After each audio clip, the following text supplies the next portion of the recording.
Big boss Kannada season 12 ನ top 6 contestant ಯಾರು ಅಂತ ಗೊತ್ತಾ? 6ನೇ ಸ್ಥಾನ ಪಡ್ಕೊಂಡಿದ್ದು ಧನುಷ್ ಗೌಡ ಅವರು.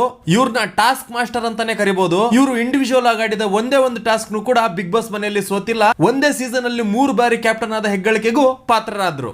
5ನೇ ಪ್ಲೇಸ್ ಪಡ್ಕೊಂಡಿದ್ದು ಮ್ಯೂಟೆಂಟ್ ರಘು ಅವರು. ಇವರು ಕ್ವಾಟ್ಲೆ ಕಿಚನ್ ಶೋ ನ ವಿನ್ನರ್. ವೈಲ್ಡ್ ಕಾರ್ಡ್ ಎಂಟ್ರಿ ಮೂಲಕ ಮನೆಗೆ ಎಂಟ್ರಿ ಕೊಟ್ರು. ಫಿನಾಲೆ ವರೆಗೂ ಬಂದು ಎಲ್ಲರಿಗೂ ಇಷ್ಟನೂ ಆದ್ರು. 4ನೇ ಸ್ಥಾನ ಪಡ್ಕೊಂಡಿದ್ದು ಕಾವ್ಯ ಶೈವ ಅವರು. ಇವರ ಮಾತು, ನಡವಳಿಕೆ, ವ್ಯಕ್ತಿತ್ವದಿಂದ ಎಲ್ಲರಿಗೂ ಇವರು ಇಷ್ಟ ಆದ್ರು.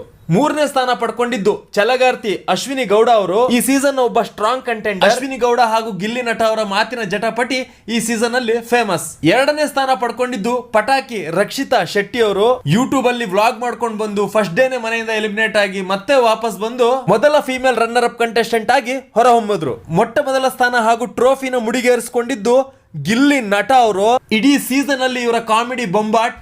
ಚಿಕ್ಕ ಮಕ್ಕಳಿಂದ ಹಿಡಿದು ವಯಸ್ಸಾದವರವರೆಗೂ ಎಲ್ಲರೂ ಇವರಿಗೆ ಫ್ಯಾನ್ ಆಗಿದ್ದಾರೆ. ಇದಾಗಿತ್ತು ಸೀಸನ್ 12 ನ ಟಾಪ್ 6 ಕಂಟೆಸ್ಟೆಂಟ್ ಗಳ ಲಿಸ್ಟ್. ನಿಮ್ಮ ಫೇವರೇಟ್ ಯಾರು ಅನ್ನೋದನ್ನ ಖಂಡಿತವಾಗಿ ಕಮೆಂಟ್ ಮಾಡಿ ತಿಳಿಸಿ. ಬೇರೆ ಎಲ್ಲ 11 ಸೀಸನ್ ಗಳಲ್ಲಿ ಯಾರು ಟಾಪ್ 6 ಆಗಿದ್ರು ಅಂತ ನೋಡೋದಿದ್ರೆ ಬನ್ನಿ ನಮ್ಮ ಪೇಜ್ಗೆ ವಿಸಿಟ್ ಮಾಡಿ. ಮತ್ತಷ್ಟು ವಿಡಿಯೋಗಳಿಗೆ ನಮ್ಮ ಪೇಜ್ನ ಫಾಲೋ ಮಾಡ್ಕೊಳ್ಳಿ.